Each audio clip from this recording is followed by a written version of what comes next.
Hola, ¿cómo están? Muy buenas tardes. Bienvenidos nuevamente a este ciclo de conversaciones promovido por la Gran Aldea. El de hoy, violencia urbana, miedo y control. Justamente algo que no nos es ajenos a los que vivimos en este continente y sobre todo cuando tenemos apenas noticias recientes de que Venezuela encabeza una vez más la lista de países de América con mayor tasa de homicidios, con un total de 40 por cada 100.000 habitantes, pero muy cerca están Colombia y está Honduras, esto según los números de Inside Crime. Pero sabemos que en otras naciones muy cercanas a nosotros, caso Brasil, la violencia armada sigue allí, sigue latente. Lo mismo pasa con El Salvador, con las pandillas y con este anuncio que ha hecho Nayib Bukele también de esa megacárcel. Pero de todo esto vamos a estar hablando en apenas minutos con nuestros tres invitados, periodistas especializados en el crimen organizado. Bruno Páez Manso es periodista brasileño, doctor en ciencia política por la Universidad de San Paulo, investigador titular del Grupo de Investigación Periodismo, Derecho y Libertad. También está Rona Rizquez, venezolana, periodista de la Universidad Central de Venezuela con más de 20 años de experiencia en cobertura de temas de violencia, también autora de un importante libro que recrea lo que ocurre con algunas de las megabandas. Y cerraremos con Oscar Martínez, periodista de El Salvador, actual jefe de redacción de El Faro, autor de varios textos, entre ellos Una historia de violencia, La Bestia y Los migrantes que no importan. Pero vamos a comenzar en Brasil con Bruno Páez Manso, como le decía, doctor en ciencia política en la Universidad de San Paulo. Bienvenido, ¿cómo estás, Bruno? Adriana, ¿cómo estás? Hola Oscar, hola Rona. Sí, voy a hablar sobre la situación de Brasil. Voy a hablar despacio porque mi portuñol es difícil de comprender, entonces voy a intentar hacerme comprender. Tenemos un problema de criminalidad desde los años 80. Empezamos como un grande mercado consumidor de droga, de cocaína y marihuana. Después de años 70, cuando carteles de Medellín y de Cali pasaron a exportar drogas del mundo, y Brasil, Rio de Janeiro y São Paulo tornaron-se un grande corredor de exportación para Europa, y nuestros grandes centros urbanos tornaron-se espacios de consumo muy fuerte. Hoy Brasil es el segundo espacio de consumo de cocaína del mundo. Nossa criminalidade urbana começou a ser financiada pela venda de drogas, principalmente depois de anos 90 e 2000. Havia assim, grande número de homicídios, pero principalmente depois de anos 2000, as gangues prisionales e a grande quantidade de presos em el sistema penitenciário passaram a se organizar a partir de las prisiones. En São Paulo hay una grande e importante gangue prisional que empezó a profissionalizar el mercado de drogas en Brasil. PCC es primeiro comando da capital, es una gangue prisional que después de años 2000 pasó a acessar el mercado distribuidor de drogas en América del Sur, como Paraguay, Colombia, Bolívia, Perú, e passou a exportar em grande quantidade para Europa, para os estados, para as províncias do Brasil. Hoy el crimen, el tráfico de drogas en Brasil son organizados por gangues prisionales. Brasil tiene más de 800.000 presos, la tercera mayor población prisional del mundo. Las gangues se organizan a partir de las prisiones y coordenan el venta de drogas, compra y venta de armas nos territorios a partir de las prisiones con los teléfonos celulares. Hay también gangues importantes como las milicias, que son las gangues sobre las cuales escribí al respecto, son muy fuertes en Río de Janeiro. Son gangues feitas por policías que pasaron a se organizar y a ganar dinero en el crimen. En Brasil tenemos un problema muy grande de violencia policial. Violência policial é incentivada como uma forma de solucionar o problema de crime, como se a guerra ao crime produzisse ordem.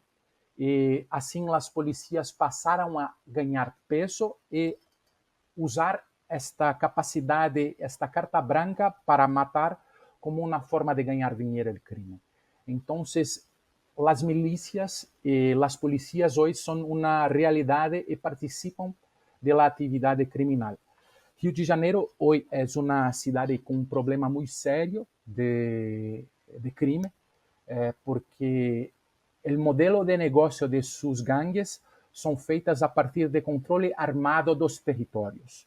Son varios que son controlados por diferentes gangues y como la población de Río me dice en diversas entrevistas, usan una metáfora de asociando a situação do Rio com a série da Netflix Game of Thrones, porque há diferentes grupos como se fossem reis, controlando seus territórios em guerra contra si próprios, como se estivessem numa fase pré-republicana, quando o Estado ainda não conseguiu adquirir o monopólio legítimo da força.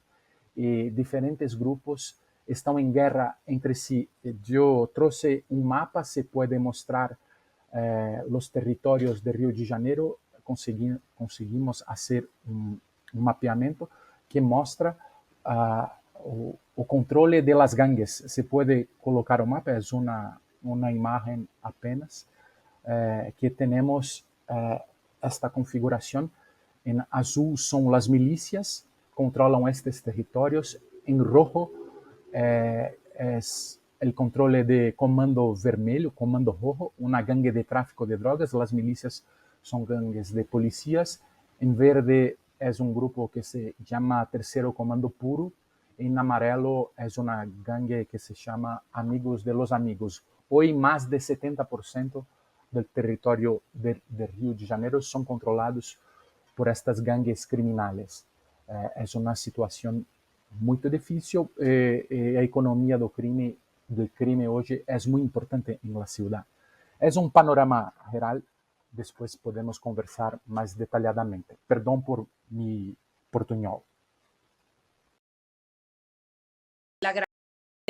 De datos que has dado sobre no solo el paso de la droga, sino el número de presos que se están dedicando a esas actividades irregulares. Rona Rísquez es periodista venezolana y también se ha dedicado buena parte de su tiempo en el desarrollo de la comunicación social a investigar a estas megabandas como el Tren de Aragua, una gran organización que en este momento incluso es noticia en el sur de la frontera por lo que ha hecho justamente en Chile y en otras naciones como Perú, incluso con tráfico de migrantes. Bienvenida, Rona.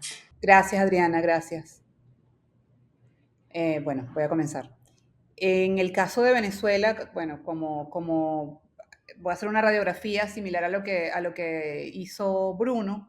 En el caso de Venezuela, pudiéramos decir que hay en este momento aproximadamente 50 grupos armados no estatales operando. Estos grupos armados no estatales que están operando en el territorio nacional en general, podemos clasificarlos en colectivos, que son estas especies de paramilitares que en algún momento surgieron supuestamente con la idea de defender la revolución bolivariana y que pues después se han convertido en grupos que desarrollan una serie de actividades delictivas como extorsiones, contrabando, venta de drogas, etc. Luego están los grupos colombianos, que ya no sé si se le puede llamar guerrilla, porque en el caso de las disidencias pues ya no son una guerrilla, son un grupo que se desmovilizó y una parte de ellos quedó activa, y esa parte pues ha seguido operando en Venezuela, las disidencias de la FARC. Luego está el ELN, que aunque es considerada una guerrilla en Colombia, en el caso venezolano pues también es difícil llamarla guerrilla porque las denuncias de informes e investigaciones, por ejemplo, de Human Rights Watch, asocian a la actividad del ELN con la Guardia Nacional Venezolana. Luego están las megabandas. Entre estas megabandas destaca el Tren de Aragua. Hay otras megabandas como la megabanda del Coqui, que aunque este personaje fue asesinado, era la más importante en Caracas, pues se presume que todavía algunos de sus miembros y otros de sus líderes siguen operando también en Caracas. Además, bueno, hay otras, la megabanda de Willacy, hay megabandas en el oriente del país, hay la megabanda del Tren del Llano, etc. O sea, hay varias megabandas.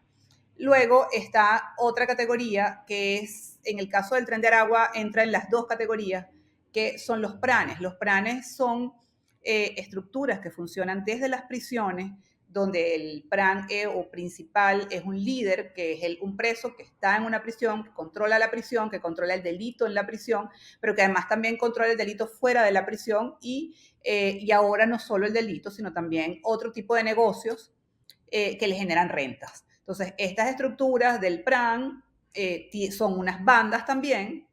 Generalmente se les conoce más por los nombres del PRAN, o sea, o por los apodos de los PRANes, y son unas estructuras que operan no solamente en las prisiones, sino, como les decía, fuera de la prisión, incluso algunas de ellas fuera de Venezuela. El Tren de Aragua es la megabanda más importante, pero además también está liderada desde una prisión por un PRAN. Y de allí esa particularidad, y esa es una también de las fortalezas que tiene, pues, o sea, sumó en algún momento o unió en algún momento estas dos estructuras o tipos de grupos armados que operan en Venezuela. Además de eso, hay unos grupos, unas autodefensas campesinas que, por ejemplo, operan en el estado Lara, y luego, bueno, hay pequeñas pandillas que siguen operando en el país, en distintas ciudades, pero que son como grupitos más pequeños, con menos poder, con menos impacto, pero sin embargo existen. Y finalmente, pues hay presencia, no podríamos decir que tengan una operación en Venezuela, pero sí hay presencia para supervisar negocios, para supervisar mercancía de algunos carteles mexicanos, como el Cartel Jalisco Nueva Generación y como el Cartel de Sinaloa. Entonces, este es como el escenario de grupos armados que hay en Venezuela, y dentro de ese escenario hay algunas zonas que tienen una mayor actividad de crimen organizado. Estas zonas son las zonas fronterizas y la zona minera, por distintas razones. Es donde se concentra la actividad que está generando, las actividades que están generando más rentas, como son la explotación o la minería ilegal, el tráfico de drogas, la trata de migrantes y de personas en general para la esclavitud o para la explotación sexual, y el tráfico de migrantes. Entonces, estos sitios donde está el estado Táchira en la frontera, el estado Sucre para la salida hacia Trinidad y Tobago, el estado Bolívar, que es donde está el arco minero del Orinoco, el estado Amazonas, donde también hay minas, el estado Apure, son estados donde hay una fuerte presencia de estos grupos armados, por ejemplo. Y en algunos casos, pues también tienen algún tipo de actividad dentro de las ciudades o dentro de estados que están en el centro del país, como Carabobo, Aragua, Miranda, el distrito capital, que es Caracas, Lara, Yaracuy y Trujillo, por ejemplo. Y bueno, había olvidado entre la frontera el estado Zulia también, que es otro sitio donde operan con fuerza, sobre todo el ELN. Entonces, bueno, esta es un poco también la radiografía. En el caso de Venezuela, como bien lo decía Adriana, pues sí estamos todavía en cuanto a tasa de homicidios, pues tenemos una tasa bastante elevada. Sin embargo, es importante decir que los homicidios en general en el país se han reducido de una manera significativa. O sea, no tengo en este momento la manera de comparar, porque tendría que buscar el año de comparación previo para decir si es 50, 70, etcétera, pero la reducción es bastante significativa en los homicidios, no solamente en Caracas, sino en todo el país. Y en general la reducción de los delitos, lo que se ha llamado delitos comunes o delitos robos, hurtos, etcétera, esos delitos todos se han disminuido. Sin embargo, hay una importante presencia de grupos armados y hay una importante operación en otros delitos, como los que comentaba antes: trata de personas, tráfico de migrantes, explotación y minería ilegal, y algunas otras formas de contrabando. Ahora que dices eso, recuerdo el informe que hizo a finales de diciembre el Observatorio Venezolano de Violencia, que habla de una reducción por primera vez en 30 años a partir de 2021 en esas cifras de delitos, pero lo atribuyen no solo a la emigración de las megabandas, sino también a los operativos de exterminio que tienen los policías, pero de eso vamos a hablar más adelante. Vamos a darle la bienvenida a Óscar Martínez, periodista en El Salvador, actual jefe de redacción de El Faro, también de varios textos, es premio Hillman, también premio María Morscabot de la Universidad de Columbia, premio internacional a la libertad de prensa, entregado por el Comité de la Protección de los Periodistas. Óscar Martínez, no sé si tiene problemas de comunicación, si los que estamos en este momento viendo que se está reseteando en la pantalla es que no se ha podido conectar Óscar Martínez, periodista salvadoreño, que por cierto, El Salvador reviste gran importancia en este momento por esa política que está teniendo en este momento Nayib Bukele, el presidente de esa nación, eso que se ha hablado de la megacárcel, donde están las pandillas, y hubo una exposición de Oscar también recientemente durante el festival del High Festival en Cartagena, que hablaba justamente que en ocasiones en Centroamérica el pertenecer a una pandilla no es solo con el interés de delinquir, sino de pertenecer, pero sería bueno que Oscar Martínez pueda desarrollar su punto mientras se reconecta en minutos para poder seguir esta conversación, hablando de esa violencia criminal, muchas veces amparada por el Estado, muchas veces se les deja hacer, como lo que fue en Venezuela las llamadas zonas de paz, que eran controladas por grupos irregulares, grupos armados, y el Estado no intervenía. Eso también pasa, como lo decía Bruno Páez Manso, en Río de Janeiro, pasa justamente en otras latitudes, pero lo bueno acá es revisar cuál es la raíz de ese problema. Podemos conectar a Rona para conversar sobre lo que decía justamente de esa política de exterminio que se está promoviendo en este momento, Rona. Sí, sobre la política de exterminio, pues mira, lo que había caracterizado, y pues en aproximadamente 5 o 6 años, en Venezuela se registraron casi 20.000 ejecuciones extrajudiciales, o sea, muertes a manos de la autoridad y de personas, de civiles, que eran personas generalmente hombres de sectores populares, y pues todo esto era en nombre del combate al crimen, ¿no? Sin embargo, dentro de estas personas ahí pues se violaron derechos humanos, no había ningún tipo de orden, ni de detención, ni de captura, ni órdenes de allanamientos, etcétera. O sea, fue toda una construcción de una práctica terrible que, como lo dijiste al principio, se puede considerar una política o una práctica de exterminio en la que ninguna institución del Estado intervino ni hizo nada para que esto no siguiera ocurriendo. Luego de los informes de la alta comisionada de derechos humanos, Michelle Bachelet, en su momento, y de la misión de determinación de hechos de la ONU, estos casos de ejecuciones extrajudiciales y de excesos policiales se han reducido un poco. Sin embargo, siguen ocurriendo, y es muy importante decir que siguen ocurriendo porque una de las prácticas que hemos identificado más recientemente es que han trasladado a estos operativos a zonas rurales o a los estados del interior del país, donde generalmente se da poca información o donde no hay medios de comunicación que se enteren y que puedan ir a cubrir estos eventos, y pues la desinformación es absoluta. Entonces las violaciones de derechos humanos pues pueden incluso ser peores porque no se conoce qué está pasando allí, y cuando se conoce alguna información es una información mínima, no se dan a conocer los nombres de las víctimas, no se da a conocer ningún detalle de estos operativos hasta que ocurren, y pues lo que sí se sabe es que las familias de las víctimas siguen denunciando que se trató de ejecuciones extrajudiciales, que no hubo enfrentamientos como generalmente argumentan las autoridades, sino que pues la incursión de los cuerpos de seguridad lo que hizo fue arrasar con las personas que iban encontrando en estos sitios, sacan a las personas de sus casas y pues luego las asesinan. Entonces, esto es muy importante que lo tengamos en cuenta porque el año pasado hubo varios de estos operativos en el caso de Venezuela, en el caso en estos últimos se llamaba operaciones Trueno, y pues hubo varias de estas operaciones Truenos en varios estados del país. Rona Rizque, periodista venezolana y también autora reciente del libro Tren de Aragua, que habla sobre esta megabanda que además es producto de exportación venezolano en este momento, con actividades en Chile, en Perú, con tráfico de migrantes. Bruno Páez Manso nos acompaña desde Brasil, desde Río de Janeiro. Y, bueno, desde Río de Janeiro no hablaba sobre lo que ocurre con Río de Janeiro, esa violencia policial y también la cantidad de criminales que hay en las cárceles y esa operación que hay desde allí. Pero esa política mano dura de Bolsonaro, el expresidente de esa nación, ¿tuvo algún fruto? Sí, pero es una cultura muy fuerte en los últimos 30 años. La violencia policial es vista como una forma, un instrumento de producir orden.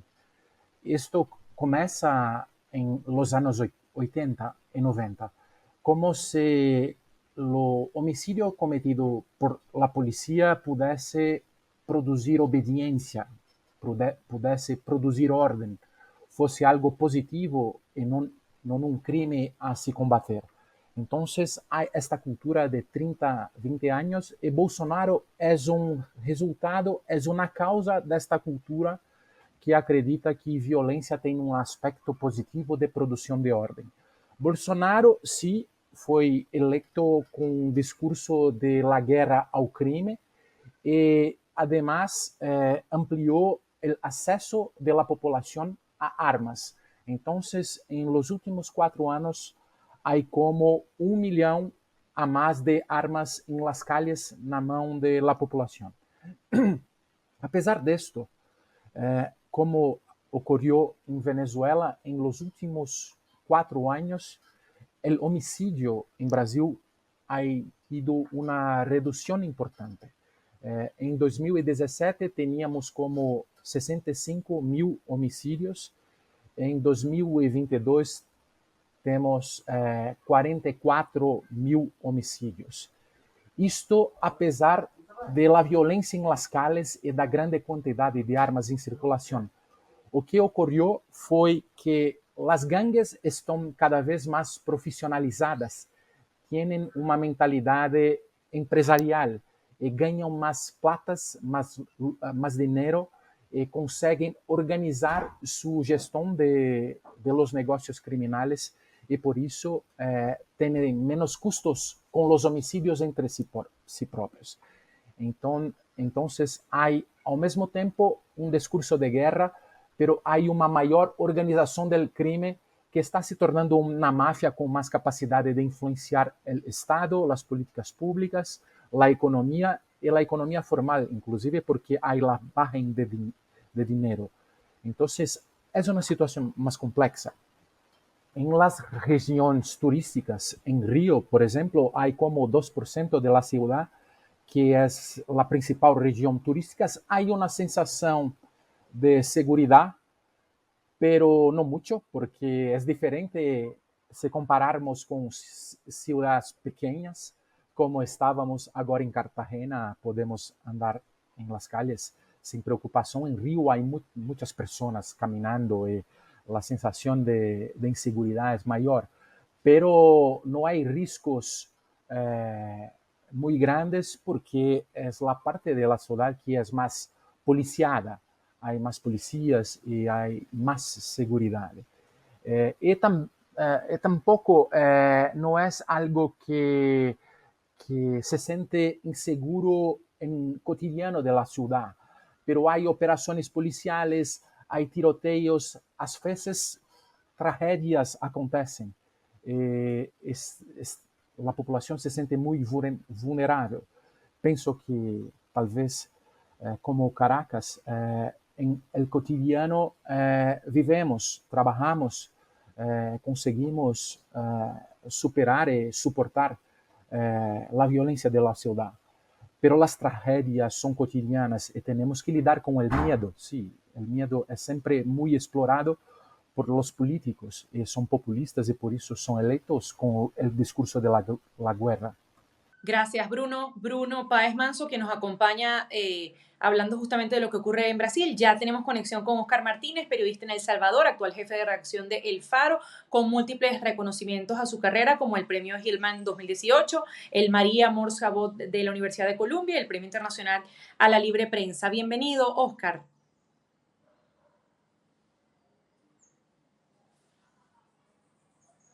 Bueno, creo que nuevamente se ha caído la señal. Entendemos que hubo un problema con un transformador de electricidad en la zona donde está Oscar, y eso que no estamos hablando de Venezuela, estamos hablando en este momento de El Salvador. Seguimos con esta conversación incluso con Rona Rizquez, y te hablaba, Rona, del tráfico de migrantes que está teniendo el Tren de Aragua como nueva actividad.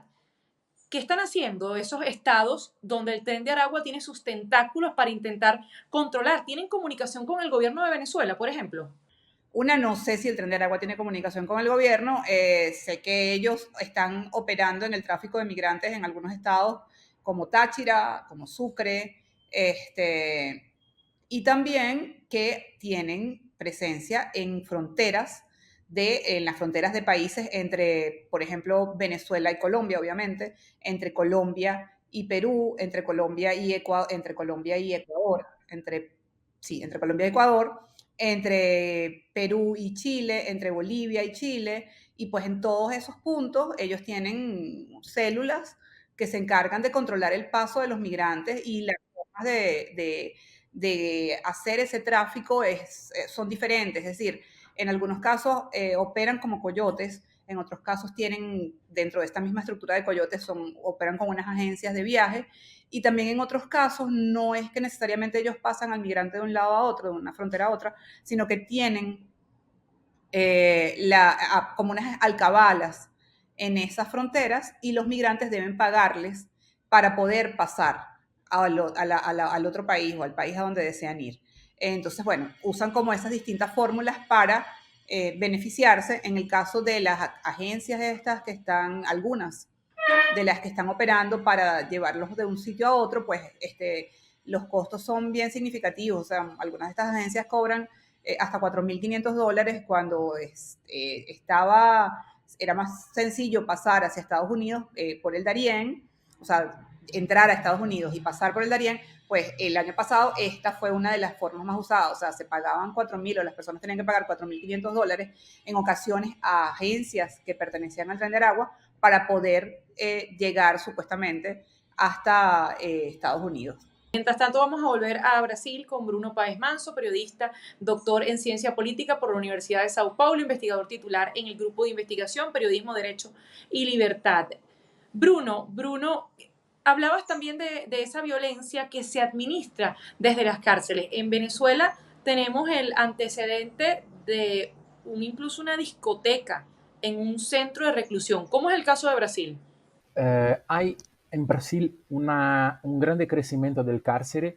Desde 90 hasta 2020 pasamos de 90.000 presos para 800.000 presos y nos tornamos la tercera mayor población prisional del mundo. Pero hay una cierta orden, hay una cierta manutención de las apariencias de legalidad, pero dentro de las prisiones la autogestión es feita por los presos, pero los prisioneros. Hay como una especie de tercerización de la gestión de dentro de las prisiones. Entonces, los presidios se transforman en especies de locais para hacer un networking criminal, conversando entre los presidios, del lado de dentro con el lado de fuera, con los teléfonos celulares. Hay una grande capacidad de construcción de una red de parceros, de una red de venta que se tornó muy profesional y próxima y amplia, gracias a esa capacidad de comunicación que existe y es muy intensa a partir de los cárceles. Pero no hay como una discoteca, no hay situaciones como esta, porque la intención de los presos es no haber escándalo, no haber noticias que llamen a la atención sobre su condición, porque así puede hacer más plata. Cuanto menos se habla o cuanto menos escándalos dentro de los cárceles, mejor para el ambiente de negocios. Entonces hay una cierta postura profesional que no se llama atención para no haber costos, escándalos, para no haber prejuicios y el lucro ser más grande. Entonces, sí hay una situación muy complicada dentro de los presidios, mas no hay como discoteca o como situaciones como esta, a no ser excepciones en pequeñas ciudades brasileñas o pequeños estados. Bruno, un pequeño comentario ya de cierre, según su experiencia. ¿Cómo cree que puede el Estado trabajar en función de poder ponerle fin a todo este contexto de violencia, de crimen organizado, incluso dentro de instalaciones que deberían estar dedicadas a reformar a esos delincuentes? ¿Qué tipo de políticas públicas se pueden aplicar? Yo pienso que es un desafío muy grande porque es un negocio muy lucrativo que envuelve billones de dólares por causa de ser una grande economía, oferece muy oportunidades de empleo, por ejemplo. Entonces, como el Estado usa solamente la policía y la justicia para lidar con eso, estos grupos se tornaron especies de gobiernos del mundo criminal que gera mucho lucro. Entonces, yo pienso que es necesario el Estado hacer una mediación y tenemos que enfrentar un proceso de regulamentación de las vendas de la ilegalidad. Tenemos que retomar el gobierno de este mundo, porque hoy quien gobierna este mundo son las gangues, y las gangues están ganando más poder y más dinero, y por eso más influencia política están penetrando en el Estado. El Estado tiene que regulamentar esta economía, porque es una economía informal, pero no va a acabar. Las personas van a continuar consumiendo drogas, y tenemos que de alguna manera regulamentar este universo, no dejar que la regulamentación seja feita por las gangues. Tenemos claro que pensar estratégicamente formas de atacar económicamente estos grupos, saber cómo hacen la lavagem de dinero, a saber quién son sus fornecedores, comprender el funcionamiento de la industria, dónde se compra, cómo funciona, para atacar sus finanzas, para atacar su dinero. Esto es un trabajo estratégico, atacar principalmente las finanzas de ese grupo, pero tenemos al mismo tiempo que hacer una política de regulamentación por parte del Estado para que esto no sea solamente una actividad ilegal, porque es muy lucrativa por ser ilegal. Entonces tenemos que pensar en formas en futuro. Claro, es una situación y un debate político muy complicado, pero tenemos que pensar en la regulamentación de este mercado. Pienso que es inevitable. Gracias, Bruno, por su participación, por su tiempo. Bruno Paes Manso es periodista en Brasil, doctor en ciencia política de la Universidad de Sao Paulo. También escribió el libro República de Milicias, de los escuadrones de la muerte a la era Bolsonaro. Rona, también quisiera cerrar contigo justamente sobre ese balance de cuáles pueden ser políticas públicas para poder arrancar de raíz este problema que viene permeando la sociedad venezolana y que incluso en una oportunidad se fue de las manos con esas denominadas zonas de paz que hubo por un tiempo. Sí, yo quería antes comentar algo sobre lo que decía Bruno, que es muy importante, y es como decir, el terreno que han ido ganando todas estas organizaciones criminales o el crimen organizado, no solamente involucrándose en actividades que son consideradas pues ilegales, como el narcotráfico, el contrabando de combustible, la trata, el tráfico de personas, sino también en actividades que, claro, al ser cometidas por estos grupos, tienen un componente ilícito, pero que no son necesariamente ilícitas, ¿no? Per se, como la comercialización de alimentos, como la comercialización de chatarra, y vemos cómo, en el caso de Venezuela, cada vez estos grupos armados están más involucrados en este tipo de actividades también. Se han metido en estos negocios, y es llamativo porque son justamente también los negocios que están utilizando muchos funcionarios gubernamentales de distintas instancias para obtener rentas. Entonces son negocios que en paralelo los están usando empresarios, funcionarios y también los grupos criminales. Entonces es como importante ponerle el ojo a este negocio. Por ejemplo, el tema de la chatarra en Venezuela es bastante llamativo. Acá lo llaman material estratégico, pero el contrabando y el desmantelamiento de obras del Estado para comercializar esta chatarra y para sacarla de Venezuela es algo muy impresionante, en lo que no solo están involucrados grupos criminales, sino también otro tipo de organizaciones que, aunque pudieran estar sacando legalmente la chatarra, pues no se estudia cuál es el origen de esa chatarra, de dónde proviene y cómo la obtienen y quiénes la obtienen. Entonces creo que hay una serie de elementos allí que es interesante de investigar y de trabajar, como el tema de la comercialización de la comida, de los alimentos, cómo obtienen algunos de estos grupos estos alimentos y cómo es que los pueden comercializar, con qué criterios, con qué permisos. Entonces creo que ahí lo que decía Bruno, pues, o sea, están dentro de toda la estructura, están controlando negocios, están involucrados en una serie de actividades cada vez más cercanas a todos nosotros. Entonces, esto es un elemento que es bien importante y que los estados y los gobiernos deben tomar en cuenta al momento de ejecutar políticas públicas. Creo que, bueno, las políticas para sacar de raíz es bastante complicado sacar de raíz estas estructuras, sobre todo porque es como, pues, estas raíces que están como muy profundas porque se les dejó crecer, porque se les dejó formar y fortalecerse.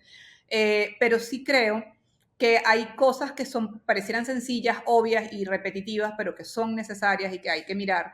Y estas cosas son las políticas de inserción social, las políticas para dar oportunidades a los jóvenes. El problema de la educación en Venezuela es gravísimo y lo estamos viendo en este momento con la cantidad de protestas y con las medidas que parecen un poco inconvenientes que está proponiendo el gobierno. O sea, hay que atender a la educación, hay que dar oportunidades a los jóvenes, oportunidades de estudio, oportunidades de tener oficios, oportunidades de trabajo, oportunidades de tener ingresos, oportunidades de esparcimiento. Y todas estas oportunidades en este momento en Venezuela no se están dando. ¿Y qué está ocurriendo? Que la mayoría de los jóvenes venezolanos, o muchos jóvenes venezolanos, no hablemos de la mayoría, sino de muchos jóvenes venezolanos, están yéndose a trabajar o son captados, fácilmente captados y reclutados por organizaciones criminales que los reclutan para operar dentro de estas estructuras o que los usan para explotación sexual o para esclavitud.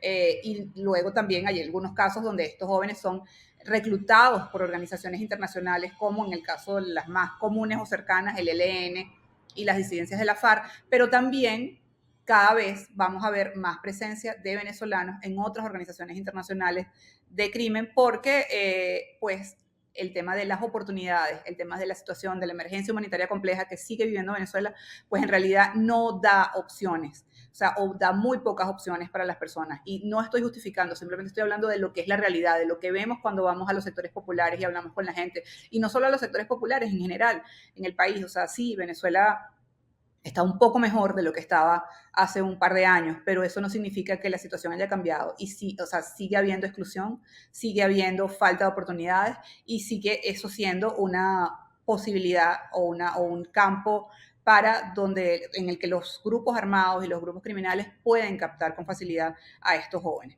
Entonces creo que una de las primeras políticas tiene que estar orientada a esto, a garantizar políticas inclusivas, políticas de oportunidades para especialmente los jóvenes.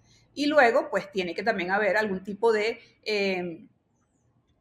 no sé si reforma, pero sí tienen que hacerse cambios en el sistema de implementación de justicia, sí tienen que hacerse cambios en el sistema de seguridad ciudadana y en los cuerpos de seguridad, en los cuerpos, en la fuerza pública, tiene que haber reestructuraciones, depuraciones, y de la misma manera también debe haber formación para estos funcionarios, debe haber mejores salarios para los funcionarios de la fuerza pública, tiene que también desmilitarizarse la seguridad ciudadana, que es otro de los problemas que hemos estado teniendo en Venezuela en los últimos años, es la militarización de la seguridad ciudadana. Hace poco vimos, esta misma semana, el nombramiento de una nueva ministra de prisiones y es una militar, no vamos a etiquetar que porque ser militar no va a servir, pero sí es bastante cuestionable que se nombre a una persona que no conoce el tema penitenciario y que además viene de la Fuerza Armada, cuando hemos visto que las funciones que han tenido los militares en materia de seguridad ciudadana, pues no necesariamente han sido las mejores. Entonces creo, los resultados de sus gestiones, perdón. Entonces creo que esas son consideraciones que hay que tener, también hay que atender, y cuando hablo de inclusión me refiero también al área penitenciaria, a los privados de libertad. O sea, son personas que están abandonadas y olvidadas no solo por los estados, sino por la sociedad. Y vemos cómo es una consecuencia de esta situación, de este olvido, de este abandono, de esta falta de atención a este sector de la población, puede ser parte del tren de Aragua, por ejemplo. O sea, estos grupos que han salido desde las cárceles son también una respuesta a este abandono y a esta falta de políticas y de mecanismos de asistencia a los privados de libertad, por ejemplo. Entonces creo que es una gama bastante amplia que además debe abordarse de una manera integral para poder ver en algún lapso determinado algunos resultados positivos en materia de seguridad ciudadana en Venezuela. Gracias, Rona, gracias, Bruno, por haberse conectado. Y Oscar Martínez pide disculpas desde El Salvador porque ha tenido una emergencia con el tema de la conectividad, pero nosotros de esta manera cerramos esta conversación, violencia urbana, miedo y control, invitándoles nuevamente a estar atentos a las próximas conversaciones que pueda tener la Gran Aldea en aras de ir hacia la raíz de nuestros problemas y también hacia las soluciones. Gracias por estar allí.